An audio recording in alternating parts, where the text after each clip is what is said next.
Raffael Zeller. In translation, the name of his latest book means sweat, mud and endorphins. As an impassioned extreme sports person and ultra-runner, he's fascinated by the sheer impossible. He's successfully participated in international competitions for more than 20 years. He's world and vice-world champion in the military pentathlon and Hesse champion in super heavyweight boxing. Nothing stops him. Neither extreme temperatures of minus 50 degrees, such as during the Montane Yukon Arctic Ultra, nor distances of 170 kilometers on scree at the Lakeland 100 in England, absolute heat like in the Namibia Desert Challenge, nor extreme obstacles such as the world's toughest mudder in Las Vegas. He's a model for many. He motivates them to overcome themselves and shows how to get fit and make it through to the finish line. We are thrilled that he has surmounted every obstacle to be with us in person today. Welcome, Raffael Zeller. So, Herr Zeller, ich freue mich, dass Sie Mr. Zeller, I'm pleased you've been able to come to Frankfurt and welcome to our headquarters of Sinn. Let me get right to it. You're wearing a T-shirt from the Fulda Challenge and also an EZM9 from us. Well, what's the connection there? Well, thanks for having me here. Thanks for the invitation. I had qualified for the Yukon Arctic Ultra. That's an Arctic decathlon. And you gave me the opportunity to test a utility timepiece at temperatures below zero. Usually minus 50 degrees can be expected there in winter months. So you have the cold, the jarring and the motions. Then there was an ATV tour where there was a little accident that wasn't so harmless. And then, just to mention it, there was a biathlon too. So we were up on skis and had to go uphill and down. Okay, we were just going around in circles, but there was the classic shooting too. All of that put quite a strain on the watch. Of course, our timepieces still run at temperatures below zero, but what did the others do, those with quartz watches? Yeah, that's right. The others had to work with watches that were covered up under their clothing, which meant, naturally enough, that they didn't really always know what time it was. How important is the relationship between mental and physical strength? So, I think this is the same in other sports too. Not just here with extreme sports. I mean, the mental aspect is decisive. It's not always just physical fitness or skill. Instead, it's a matter of what goes on in your head. It's the mental part. When you decide, even when the pain comes, and when you're running 100 kilometers through a desert or a desert of ice, sometimes things are going to start hurting. You get tired. You're running through the night. And that's when it becomes a matter of keeping yourself mentally fit, of holding on mentally, of keeping going and not giving up. Willpower decides the result. Yeah, willpower is decisive. But I think that something like that is, of course, also a process of development. Personally, I also started out with simple popular sport running, 5 kilometers at first, then 10K city runs, and that just developed over time. You tell yourself, if I can run 10 kilometers, then I can run 21 too, a classic half marathon.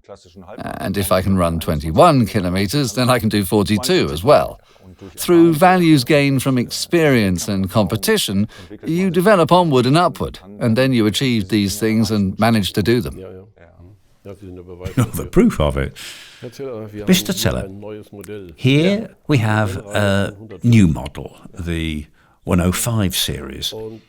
And this model has a variety of functions, among them a second time zone. But first, to what it comes with, what else it offers. I'm holding in my hand a model with a silicone band. We have the same model with a steel one, a solid steel band like on this watch here. Oh yeah, I see. And then we also have a possibility to have it with a leather band. Yeah, you can see that really well here. It's coordinated with the orange-coloured second hand on the seam of the leather armband. Yeah, yes, that's really beautiful. Really well done. Now the functionality of the watch. The bezel has 24-hour ratcheting. Yes. Apart from that, it's also made of steel, tempered and then given a black hard coating, PVD. Yes, that's very good. So when you leave your comfort zone and you bang it against something or it gets hooked on something, then you can depend on the coating. I can gladly try it on for you. Thanks very much.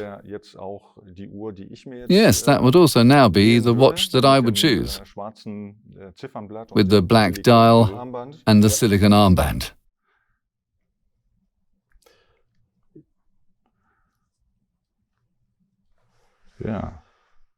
Yes.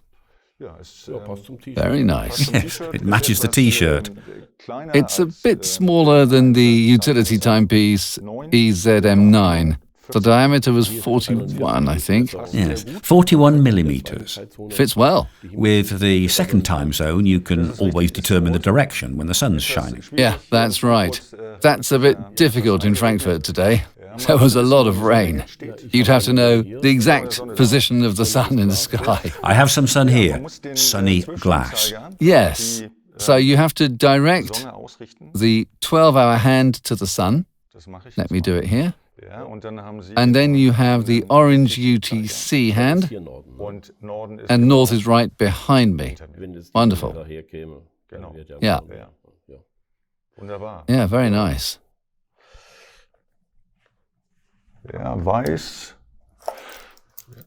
And this one here is also a very nice combination. With the metal armband and the white, it makes a totally different statement. There are always those who love white dials. It's a bit more difficult to get the contrast on it, but we managed to do so quite well. Oh, very well. Very well. Now, I'll just take the next alternative. This is a different watch again. Yes, without second time zone, and where you now only have an opportunity to set the second time zone with the rotating bezel. The bezel has another function here. It has a minute partition and ratchets. I mean, very lovely, very precise. And of course, you can also measure here the times you're on the road. Turn it. I see. That's really nice. It can go in two directions. Can't be lost. Tempered and then with a black hard coating.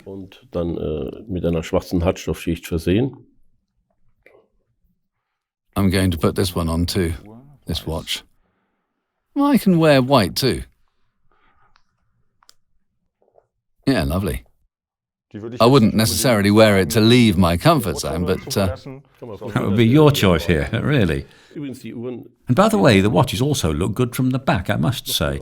We've allowed a peek at the watch's mechanism here. Yeah. It's really interesting when you can see how it works. And as a rule, all our watches are waterproof. We don't carry any others anymore.